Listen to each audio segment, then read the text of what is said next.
The infected are evolving, and there's like possible sentience, possible smarts. They're using their bodies to like shield other ones. Like there's a huge horde that's built. It really feels like this is an inflection point, a turning point. I didn't expect so much to happen in episode 2 so soon, because it makes me wonder like what else do they have up their sleeves? Like, who's this Eugene person?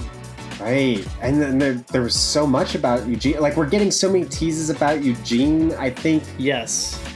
My theory is that... Hello and welcome to Road Goes Ever On and On. Today, Mark and I are talking about the thrilling post-apocalyptic TV show, The Last of Us, Season 2, Episodes 1 and 2, so spoilers are ahead.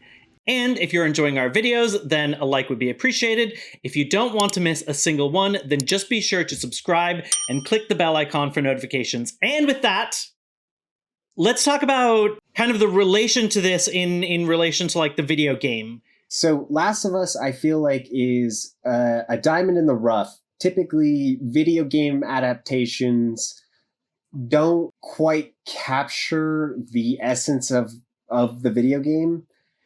I think The Last of Us, and I know that the creator of the game works very closely with this. And if you've played The Last of Us or Last of Us 2, they are very cinematic in their own right. So it is a little bit easier to kind of pull from that. But like, I think they've done a really good job adapting this, as well as adapting some of like the mechanics in the game.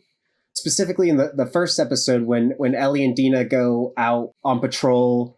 So I've played Last of Us 1, but I haven't played Last of Us 2. But probably the Alpine run was probably the intro mission in the game, if I had to bet. Yeah. And just the things that happen in that intro where you see, they climb up on the car to get access into the one space that's like, typically it'll like funnel you in one direction. And then her picking up the bottle to get their attention. That's very Last of Us gameplay mechanics. Right next to like where she throws that, you see the stuff for like like employee of the month. Oh yeah, yeah. And I know that, once again, haven't played, but I've heard some things that like there's a lot of like lore that you can see by like looking at notes, that are on and like pictures. And so I don't know if that was from there, but it felt like it was in that kind of world where you can like feel this history in this world that you're like going through. Yeah, I mean, the one thing Last of Us does really well is world building. I think that the video games, the show, it really makes this world that has been terrorized by these infected, it really makes it feel like people live there and people are experiencing these traumas, from this. Like, I think in one section there was like a happy birthday thing or whatnot. And then also continuing about like the mechanics, there are many times where as the player, you fall through a hole and it like directs you to like, it's like the next part of the level. So like her falling in that feels like the game, as well as, again, with the lived in thing of like, there's padlocks on the inside. People were trying to protect themselves from the infected on the outside. And I think that they just do such a terrific job with this game. I think it definitely has nailed that. And the cool thing is, I think that's a very tough balance to do, because when you're creating a show like this, or if you're creating, a movie based off of a video game, whatever, there's like two different sides that you're trying to figure out how to please. There's your general audiences that don't know the IP and don't necessarily understand the like tropes and idioms and whatever, that come from, whether it's that IP or like that like media format, like video games in general. So you want people like that to be able to enjoy it because you want it to get to a large audience. And so I think shoehorning in some video game elements can sometimes feel a little obvious or forced, I know that in like the Doom movie, it was so obvious when it like switched to like the first person shooter that was like 1,000%. That was like fan service. And while I think that, video gamers probably love that, there's probably a lot of mainstream audiences that were kind of like maybe a little bit surprised by that. And so I feel like that can be tough to like make sure that the video gamers feel like you're not crapping on the property and not like caring about it, not including what they love about it, but then also not like alienating mainstream audiences. And this one feels like it does both. I think you can like watch it as a series and not realize that it's part of a video game, but then knowing the video game or knowing that it's related to it, like watching it a second time, I was seeing things like the pictures and thinking like that's the kind of thing that comes from a video game where you're like exploring a place, and like sometimes you stop to like maybe you just go through and shoot things. That's how some people are, but like some people like to like stop and read the notes and like enjoy the world building of it. Yeah, I think the first season exemplified that with that one episode where in the game you meet the guy in the first season and he's kind of crazy, and you kind of like tell that he had a relationship through notes that were just kind of scattered about, but you don't get to see what we saw in the episode, which showed their relationship. And it like took time out of the main story to tell this little story that showed like the big impact. And I think that that's how you do it right? It's like, it creates a compelling narrative to put in a TV show while being true to the narrative of the games and making the world feel fleshed out. I think like a pretty good comparison right now is that Minecraft movie. I have not seen the Minecraft movie. If you love the Minecraft movie, I'm sorry. From what I hear, the Minecraft movie doesn't like try to make a good story out of Minecraft. It feels like a commercial for Minecraft. Where it's like, oh, do you remember this thing from Minecraft? Here it is. Here we are. Look at it. And it's just like fan service, like nonstop fan service. So in a longer time scale, when people look back on the Minecraft movie, people will say that movie sucks and that people will love like The Last of Us. I think it will hold up through time. Funny side note, a Minecraft movie is called a Minecraft movie, which is very confusing when I've seen headlines about it, because I keep forgetting that it's a Minecraft movie, which sounds like it's talking about like just any, like some random of many Minecraft movies.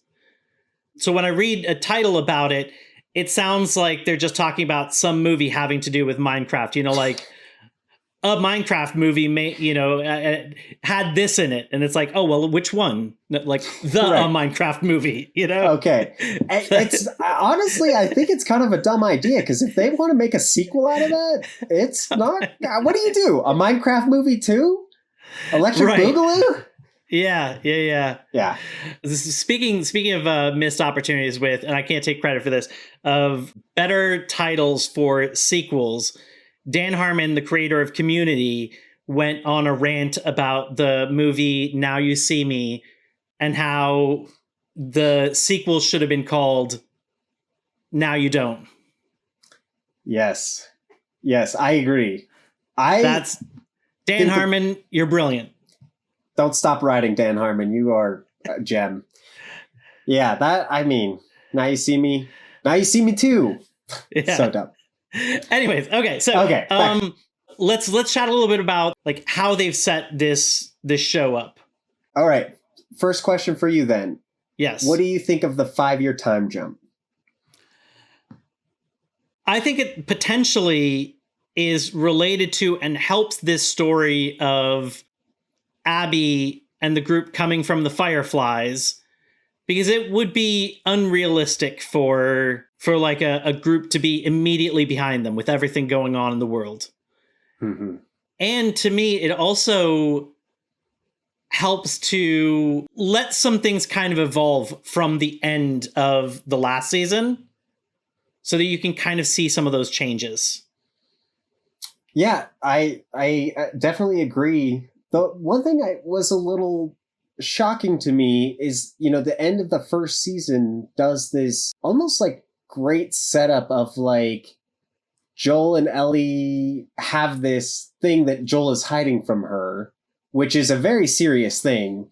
Yeah. It caused huge consequences in their relationship.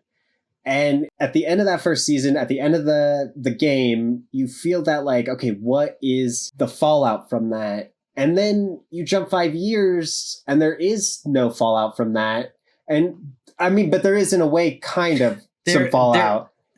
There is, and I think that's like we'll get to it in just a little bit. I mean, it's kind of like the scene we see with like the therapist, where it's like the strain of something not being spoken that I think over time builds.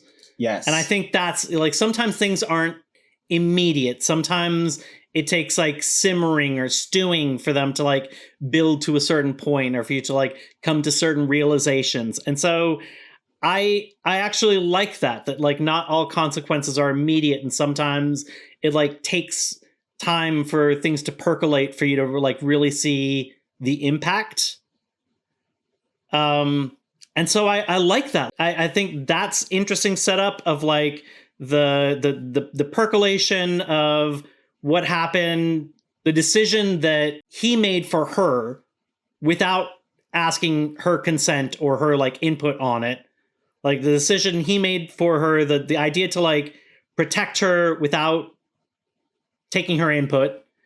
And then like the brutality that he expressed to save her, like almost losing a bit of his humanity to save a girl that, he was traveling with, like, which ultimately has consequences down the road. Yes. But like, when Abby puts it, like, you killed him in cold blood, like an unarmed doctor, like that is really something heavy to be holding for 5 years, and it's your secret. Nobody knows it. Nobody. You're like, I don't think he's talked to like his brother about it. No.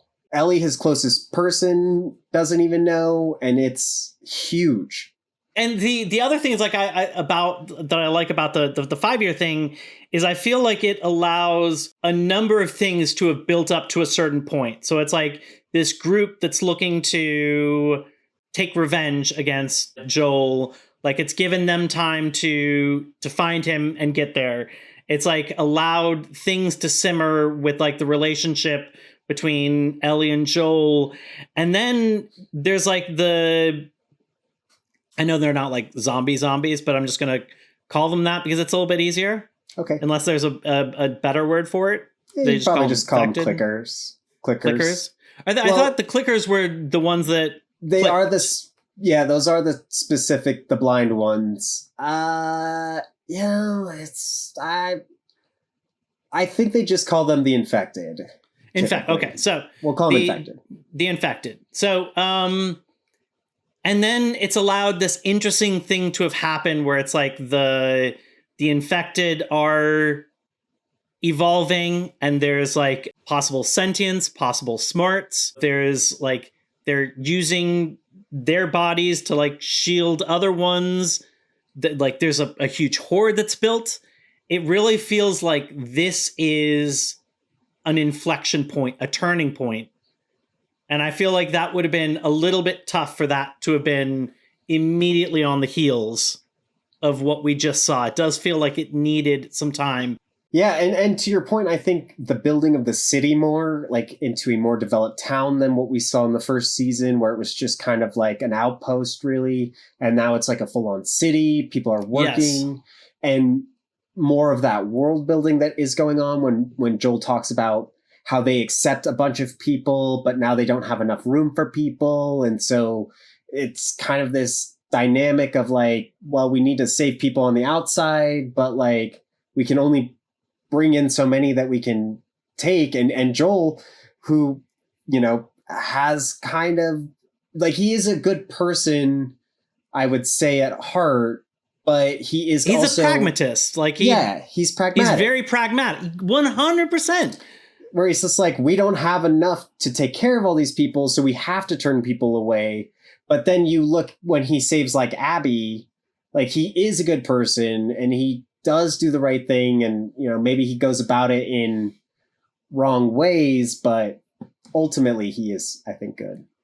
Well, and I think he's even changed from who he was then. Like I think that I think he, like, in the first season, he originally closed himself off to connections because he lost all the people close to him. So then he was like, well, I'm just not going to get close to anybody.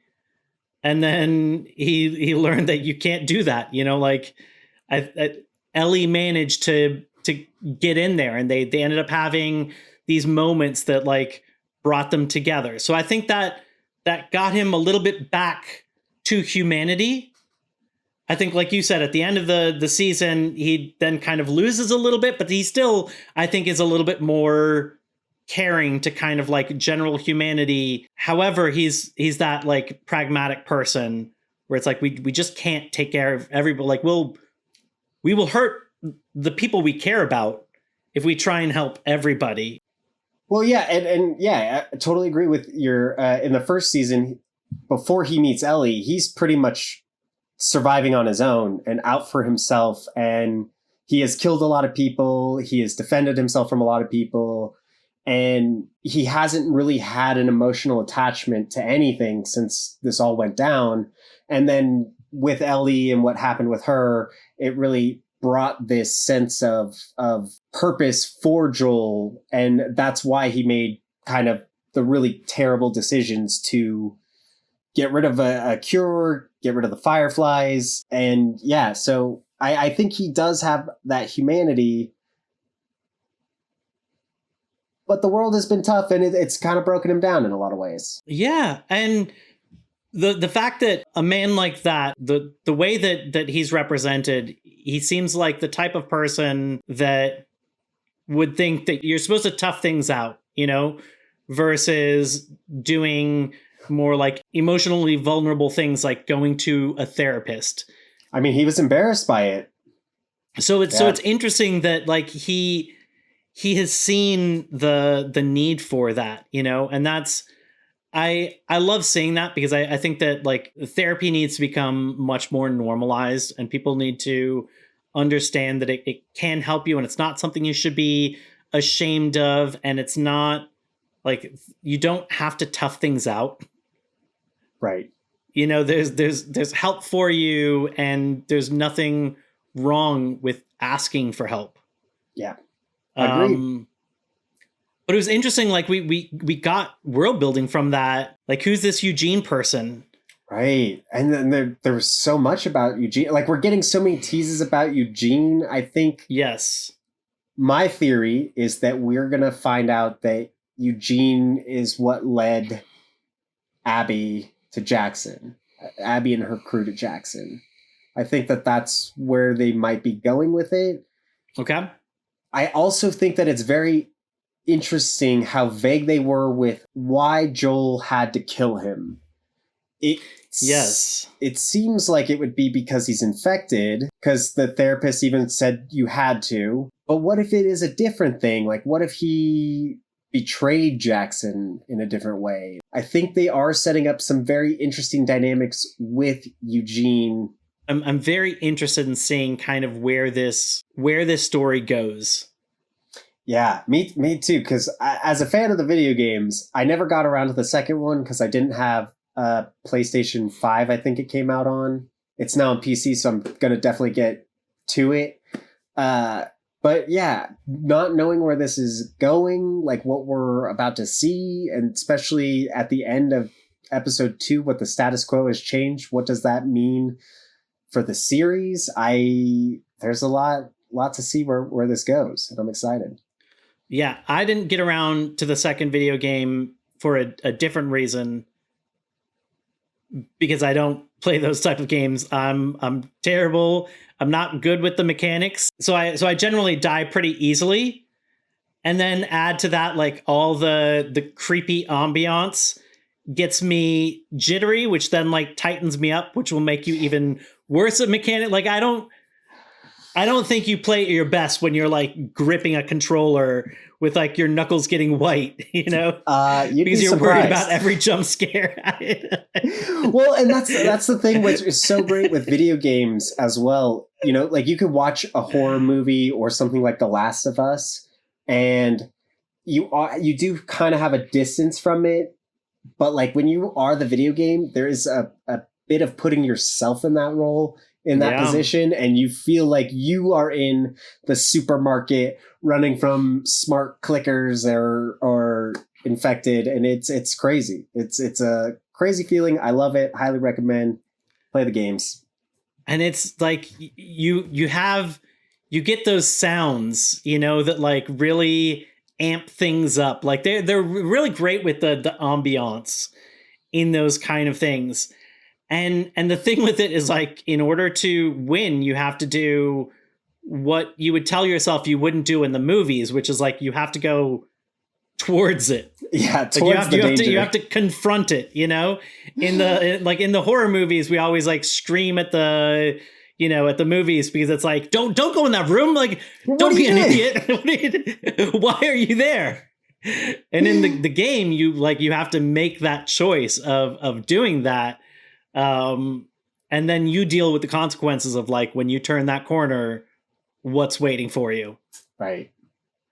You know, kind of going back to this episode and like what's happened with like Joel and Ellie, I do think it's interesting that this town, city, whatever you want to call it based off of its size, that it does seem like they have good people in place. And so there is a certain amount of like inclusion, and that, which is nice, because I do think that like in these kind of survival situations, I think that in order to protect people and protect groups, I think you generally lose a lot of individual rights.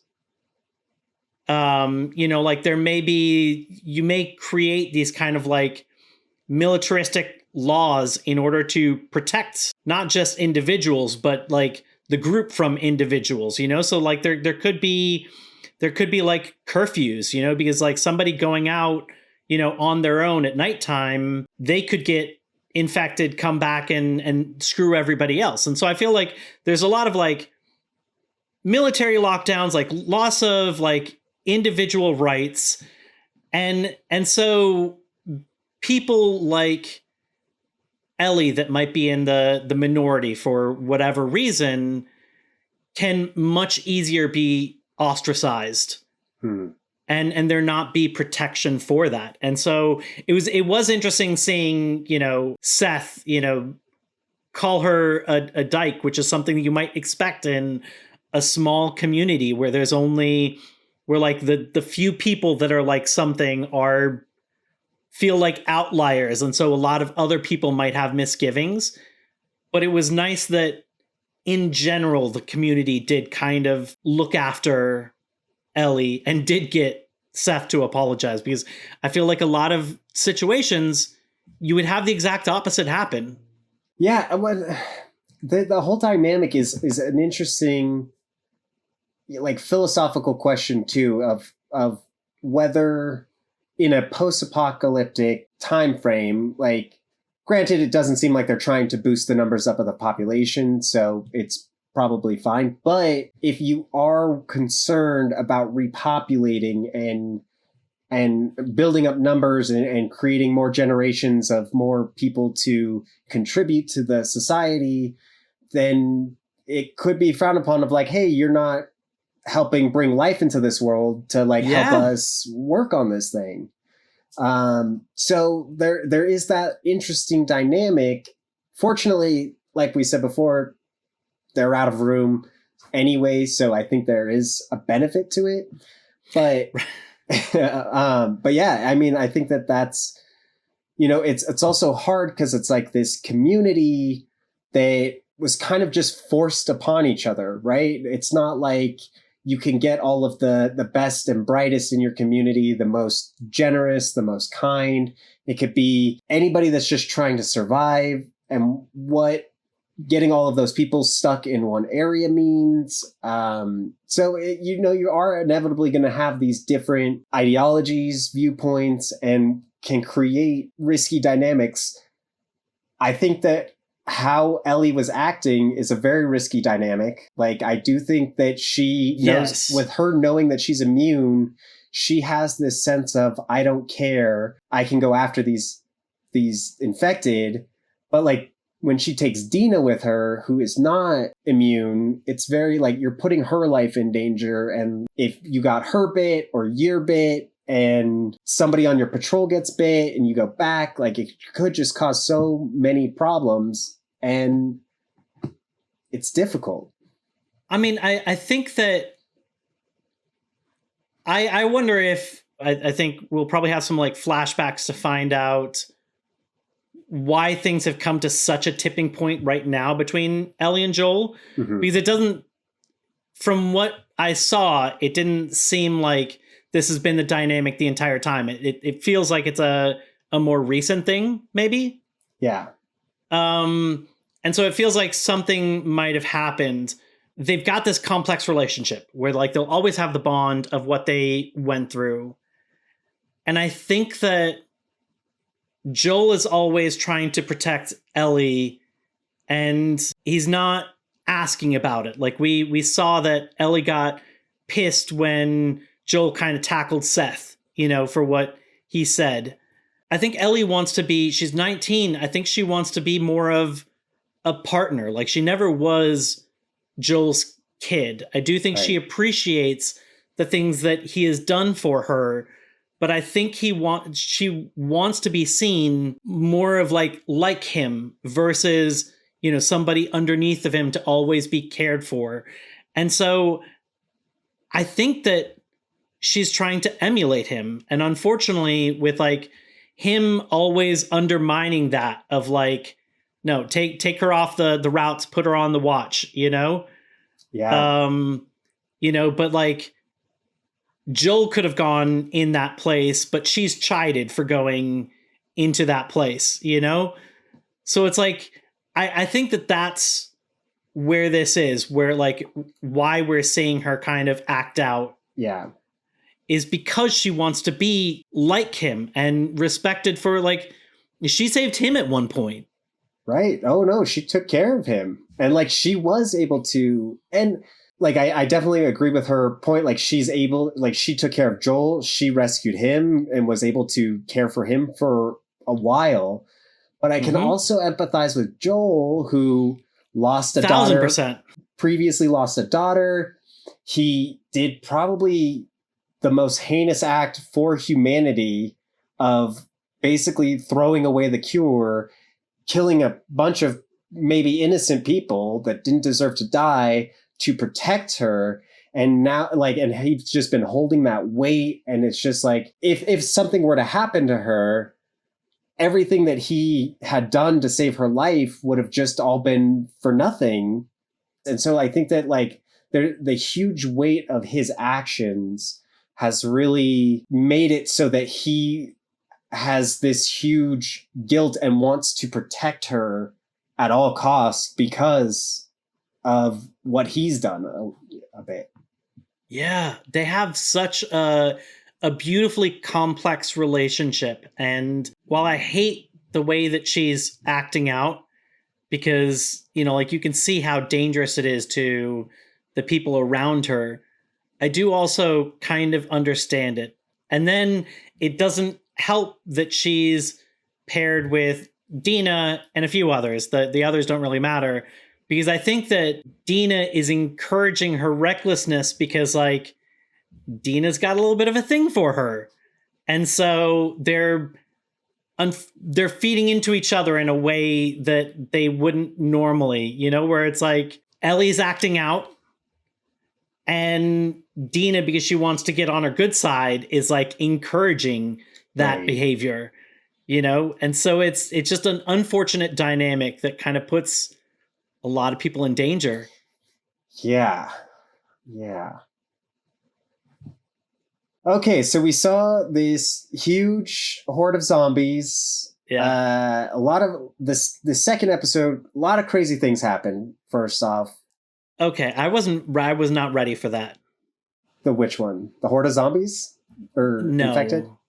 Oh, We'll get to it later, but I was not ready for this episode. I mean, not a lot of people were. I bet. So like when we talked earlier about like the setup, I thought a lot of that was like long-term payoff setup. You know, the like building horde, the like little tendrils coming through, the like the Firefly group coming.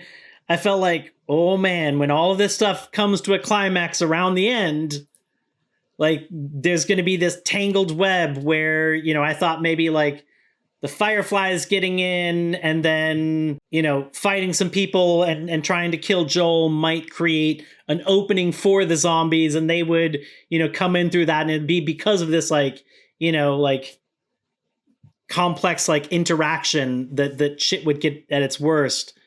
I didn't expect so much to happen in episode 2 so soon, because it makes me wonder like what else do they have up their sleeves? Yeah, I mean, I think a lot of people are really hurting right now because Pedro Pascal, who has done a phenomenal job as Joel, give this guy an Emmy, an Oscar. I don't know what you give him, but give him that, because man, he is a phenomenal actor. Give him an EGOT, because he played a little tune on the guitar, so I think he could possibly get a Grammy. Get him a Grammy. Get him all 3. Make him the triple. What is it? The trick. The 3 trick. EGOT. I think EGOT is 4. EGOT? Oh well, give him that. But yeah, no. So I mean, a lot of things happened in this episode. I don't think I was expecting everything to happen so quickly. Yeah, but just it was such a great setup of having the Fireflies come there and being like, how do we break into the city? It's like impossible. We're not gonna, like, we're 6 people. How are we gonna find the one person we're looking for to kill? And then just turn of event after turn of event, Joel ends up at the cabin where they are. Like, that is what could have worked perfectly for them. We have the whole horde that just destroys Jackson, and probably a huge amount of casualties, probably tons of repairs that they need to do. Moving forward, do we think that we're going to see a lot of the rebuilding of Jackson? Do we, where do we go from here? I'm torn between seeing more of Jackson, or if Ellie is going to go on her own revenge arc. Towards the end, she said a number of times, "I'm going to kill you." Yeah. So I don't know if that means that we have to leave Jackson in order to get that, or if she manages to find some peace. I have no clue.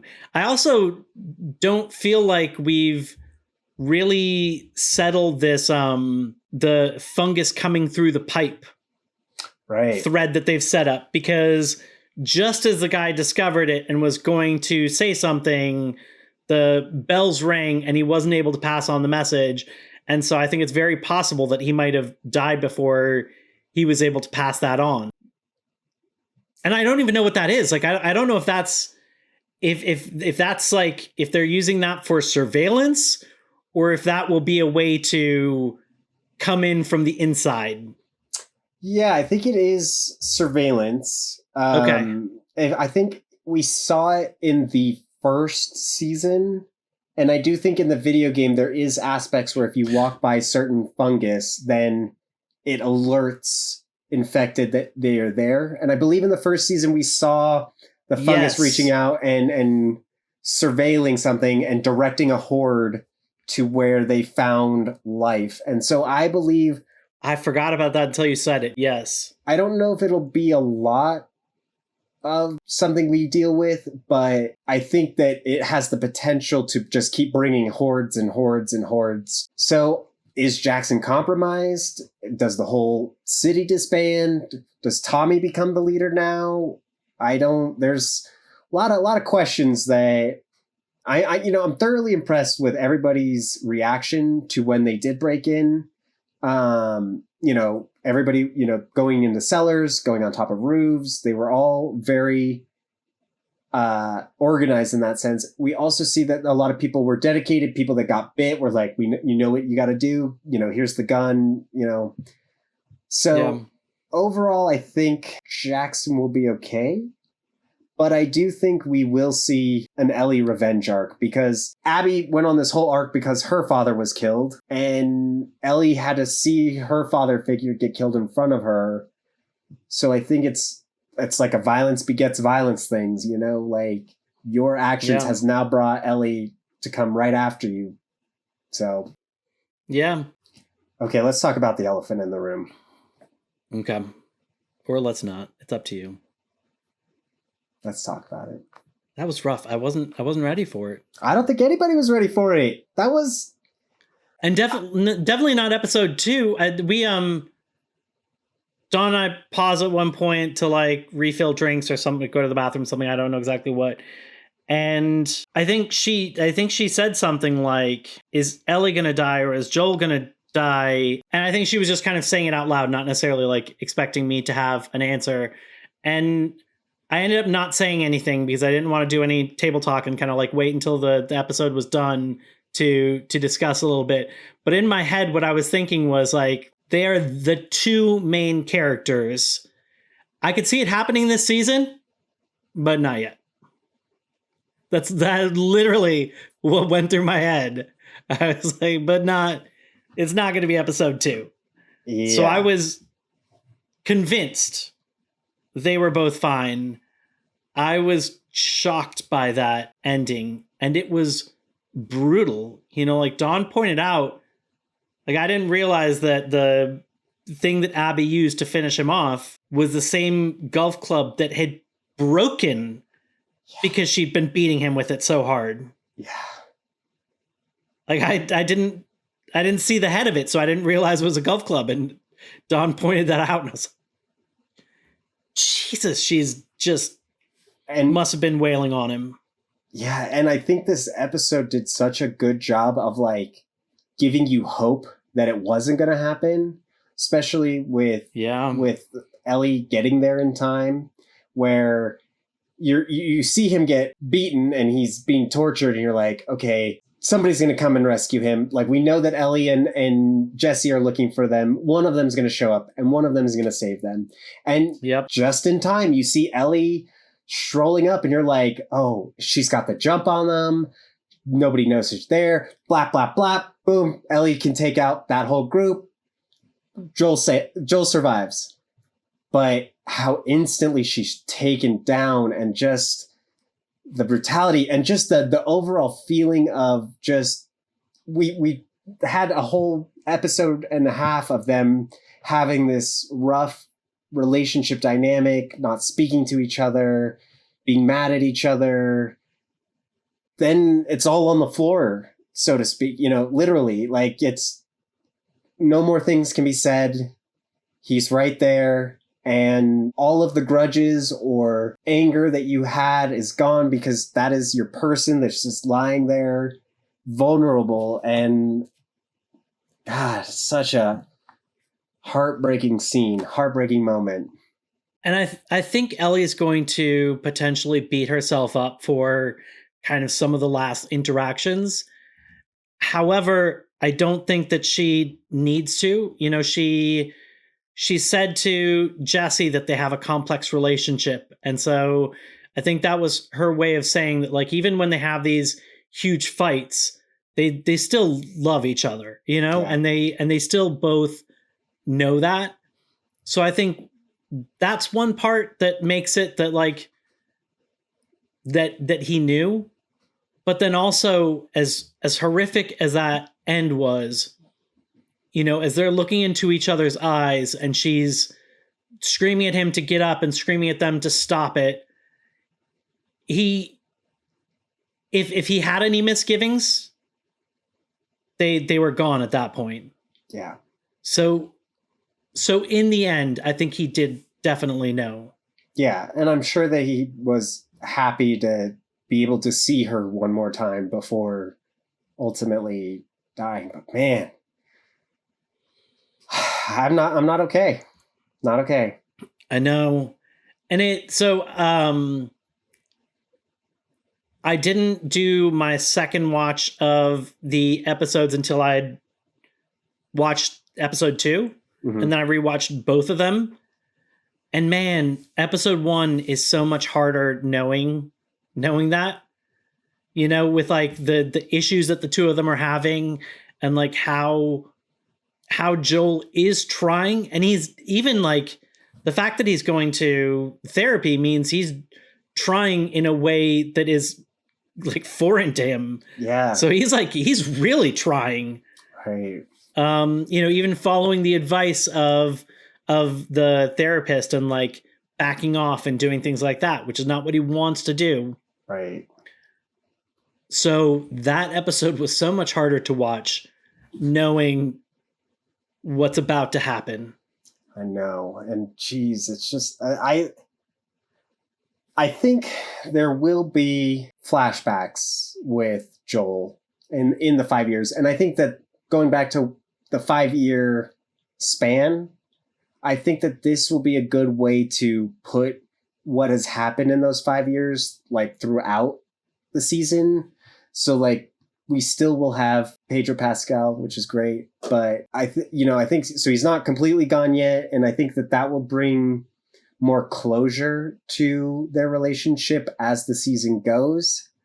But man, it was just such a hard, like, I'm usually pretty good about like when I see something like that in a movie or show where I'm just like, okay, it's fake. Like, I can kind of distance myself from it. Like this one just felt so painful from the moment he shot to getting hit with the club. It just like, I was cringing. I was like,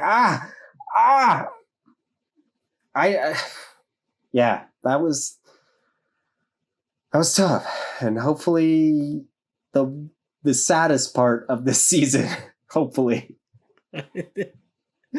Yeah. Man, it was tough. I think I'm the opposite of you, and I'm easily emotionally manipulated by media. And so I'm definitely a crier, including watching anime. It's like, listen, I've cried in anime. It's fine. Don and I were watching My Hero Academia, and there was a great episode, and at the end, Don was like, "I could hear you crying over there." So not even like she had to see my face, like she could hear it. Oh, well, but with that, I think our journey has come to an end. Thank you folks so much for joining along. Come back next week as we do The Last of Us Season 2, Episode 3. We look forward to seeing you then. My name is Mark. This is Sterling. Thanks.